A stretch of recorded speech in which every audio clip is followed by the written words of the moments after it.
வணக்கம். என்னோட பேர் மருத்துவர் சபரிநாத். நான் ஒரு மூட்டு தசை இணைப்பு நிபுணர், ரோமட்டாலஜிஸ்ட். இப்போ இந்த ஆட்டோமின் டிசீஸ் பற்றின அவேர்னஸை மக்கள்கிட்ட எடுத்துகிட்டு போனப்போ நிறைய பற்றி நம்ம பேசியிருக்கோம்.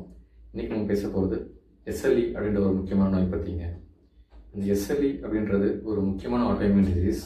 இந்த எஸ்எல்இ இல்லை லூப்பஸ் அப்படின்னு சொல்லுவாங்க. ஏன் இது முக்கியம் அப்படின்னு பார்த்தீங்கன்னா, இந்த லூப்பஸ் நோயை பொறுத்தவரையில் இது வந்து தலையிலேருந்து கால் வரைக்கும் எந்த உறுப்பை வேணால் பாதிக்கலாம். சரிங்களா? இப்போ நம்ம இன்னைக்கு இந்த பதிவில் வந்து எஸ்எல்இனால் ஏற்படுற ஸ்கின் பாதிப்பு பற்றி பேச போகிறோம். அதாவது தோல் சம்பந்தமான வேலைகள் பற்றி பேச போகிறோம். இப்போ எஸ்எல்இனால ஸ்கின்ல என்னென்ன பிரச்சனை வரும்னு பார்த்தீங்கன்னா, முதல் பிரச்சனை இதில் வந்து முடி கொட்டுறது ஜாஸ்தி வரலாங்க. இப்போ சில பேர் முடி சீப்பில் வரும்போதே சீப்பு ஃபுல்லாகவே முடியே வந்துடுது டாக்டர் அப்படின்னு சொல்லுவாங்க. ஸோ அந்த மாதிரி ஒரு முடி கொட்டலாம். இல்லை சில பேருக்கு வந்து தலையில் ரவுண்டாக சில புண்ணு மாதிரி வர வாய்ப்பு இருக்குது. இன்னும் சில பேருக்கு ஒரு சில இடத்துல தலையில் பேட்சாக ரவுண்டாக அந்த இடத்துல மட்டும் முடி கொட்ட வாய்ப்பு இருக்குது. ஓகேங்களா? இப்போ இந்த முடி கொட்டுற பிரச்சனை இல்லாமல் எஸ்எல்இ பிரச்சனை இருக்கிறவங்களுக்கு அவங்களுக்கு வந்து வாய்ப்புண்ணு வர வாய்ப்பு இருக்குது. அடிக்கடி ஏற்படுற வாய்ப்புண்ணு, இல்லை வாய்ப்புண்ணு வந்து ரொம்ப நாளாக ஆறாமல் இருக்கிறது, குறிப்பாக இது மேல் தாடையில் ஏற்படுற வாய்ப்புண்ணு, இது வந்து இந்த எஸ்எல்இ இருக்கவங்களுக்கு வர வாய்ப்பு இருக்குது. மூணாவது முக்கியமான பிரச்சனைன்னு பார்த்தீங்கன்னா, இந்த எஸ்எல்இ இருக்கவங்களுக்கு வந்து வெயிலில் போனால் ஏற்படுற தோல் எரிச்சல். குறிப்பாக அதுவும் பார்த்தீங்கன்னா, இந்த மூக்கு ரெண்டு பக்கம் சைடில் பட்டர்ஃப்ளை ரேஷ் அப்படின்னு சொல்லுவோம். ஸோ இந்த மூக்கு ரெண்டு பக்கமும் வெயிலில் போனோன்னா அவங்களுக்கு சிகப்பாகிறது, இன்னும் சில பேருக்கு அந்த இடத்துல புண்ணு மாதிரி ஃபார்ம் ஆகுறது, சில பேருக்கு அந்த இடம் அப்படியே கருப்பாயிடுது, இது போன்ற பிரச்சனைகள் வரலாங்க. இது இல்லாமல் எஸ்எல்இ பிரச்சனை அவங்களுக்கு நகத்துலையும் நகம் கலர் மாறுறது, நகத்தில் சில கோடுகள் மாதிரி ஏற்படுறது, இல்லை நகம் உடையிறது, இது போன்ற பிரச்சனைகள் ஏற்படலாம்.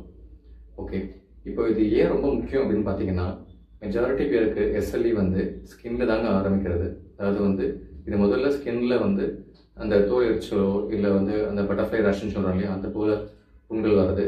அதை வைத்தியம் பண்ணாமல் விட அது மற்ற உறுப்புகளையும் வந்து பாதிப்பு பண்ண வாய்ப்பு இருக்குது. முக்கியமாக இதில் குறிப்பாக வந்து இந்த எஸ்எல்இ ஸ்கின்ல ஆரம்பித்த பிறகு வைத்தியம் பண்ணாமல் விடும்போது அவங்களுக்கு வந்து கிட்னி சம்பந்தமான பிரச்சனைகள் வரவும், மற்றும் இருதயம் மற்றும் ரத்த அணுக்கள் குறையிறது, இது போன்ற மற்ற உறுப்புகள் பாதிப்பு வரும் வாய்ப்பு இருக்குது.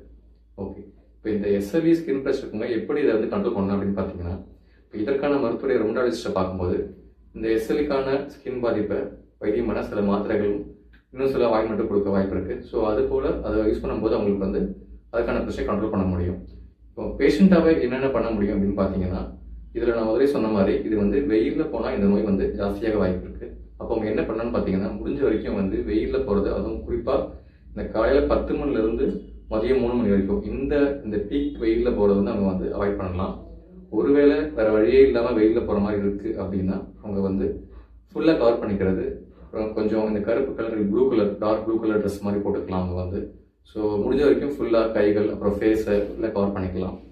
இந்த ஹேட் யூஸ் பண்ணிக்கலாம், அதாவது நம்ம ரவுண்ட் ஹேட் இருக்கும் இல்லையா, அந்த மாதிரி தொப்பிகள் யூஸ் பண்ணிக்கலாம். அது வந்து அந்த ஷேட் வந்து அவங்க வந்து நேரடியாக சன்லைட் மேலே படாமல் பார்த்துக்கோங்க. வந்து இன்னும் சொல்லப்போனால் சன்ஸ்க்ரீன்ஸ்லாம் இருக்குது. இதுக்காக மெடிக்கல் சன்ஸ்க்ரீன்ஸ் இருக்குது. ஸோ உங்கள் ரோமட்டாலஜிஸ்ட் நீங்கள் கன்சல்ட் பண்ணிங்கன்னா சில ஸ்பெசிஃபிக்கான சன்ஸ்க்ரீன்ஸ் கொடுப்பாங்க, அதை நீங்கள் வந்து யூஸ் பண்ணலாம். ஸோ இதை யூஸ் பண்ணும்போது அவங்களுக்கு முடிஞ்ச வரைக்கும் இந்த ஸ்கின் பிரச்சனை வந்து அவங்க வந்து கண்ட்ரோல் பண்ண முடியும். இதில் சில ஸ்கின் பிரச்சனைகள் வந்து ஃபுல்லாகவே க்யூரும் பண்ண முடியும். அவங்களோட ஸ்கின் மறுபடியும் நார்மலாக வாய்ப்பு இருக்குது. இப்போ இது முதல்ல சொன்ன மாதிரி ஸ்கின்னை மட்டும் பாதிப்பு இல்லாமல் மற்ற உறுப்புகளையும் பாதிக்கிறதுனால ஸ்கின் சம்பந்தமான பிரச்சனைகள் ஏற்பட்ட உடனே ஒரு ரோமட்டாலஜிஸ்ட்டை பார்க்கும்போது மற்ற உறுப்புகள் பாதிப்பை நம்ம வந்து சீக்கிரமே கண்டுபிடிக்க முடியும். கண்டுபிடிச்சு அதை வந்து நம்ம கண்ட்ரோல் பண்ண முடியும். நன்றி.